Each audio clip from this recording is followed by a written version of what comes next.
It's the Andy Griffith Show, Facts and Trivia, with your host, Bob Snap.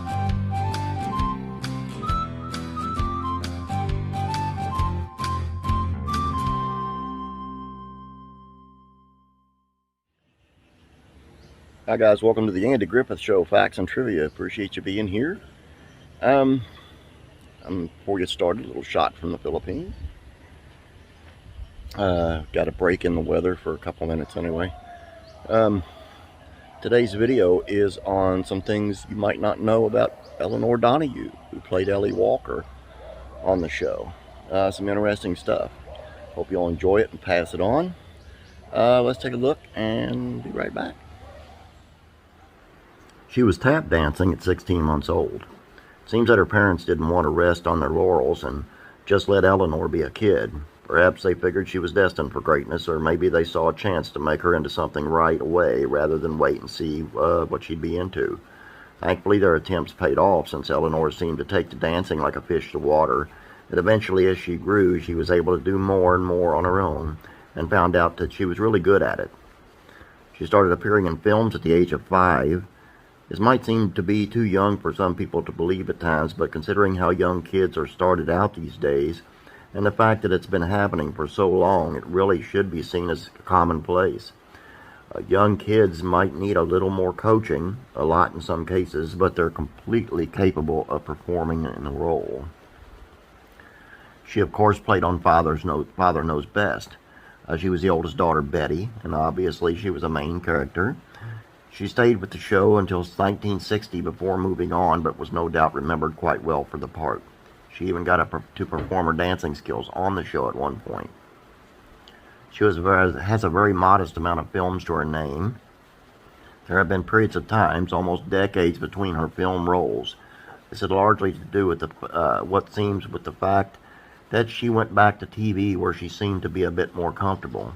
Some people simply like the feel of being on TV, where others want the spotlight of movies. Elinor seemed fairly comfortable with both, but definitely preferred the small screen, it would seem. Her list of TV appearances is quite long. While there's a long period in time in between her film appearances, there's only a couple to a handful of years in between her TV appearances. She obviously took to the small screen in a way that was far more comfortable to her. It would be, as some have said, there's a definite sense of community to TV. If one lands a spot, even a recurring or a guest star's role on a show, the sense of community is a lot stronger with the TV cast than with the movie cast. This has happened in movies, of course, but it seemed far more likely to occur on TV. She had a role in one of the Nightmare on Elm Street movies. It was a very small role, but she got to play a woman in the orphanage in the horror flick. Seeing as how the mental asylum and the orphanage were pivotal scenes at the time, such roles were important but never really fleshed out as much. It's likely something to do for another gig and a paycheck, since a lot of people wouldn't have been likely to recognize her. She was featured in the show Coach. Elinor played the role of Luther Van Dam's girlfriend in season 5 of Coach. Like a lot of the roles, it was short-lived. She was born in Tacoma, Washington. It's fair to say that she didn't stick around, but she's Washington-born. There have been a few noted celebrities born in Washington throughout the years. She, of course, was Andy Griffith's first long-standing girlfriend on the Andy Griffith Show. Her role was that of pharmacist Ellie Walker, and she was the first serious romantic interest for the sheriff.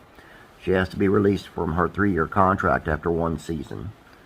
Last but not least, her husband was 24 years older than she was. Seems to be a thing in Hollywood, but few people ever seem to explain it in a great detail. Very interesting lady, was she not? I agree. That's all I have for you. I hope you enjoyed this. Please check out Classic Sitcoms, Facts and Trivia. Head on over there after you get done here, and let me know what you think over there. Have a great day. God bless you, and I'll be praying for you.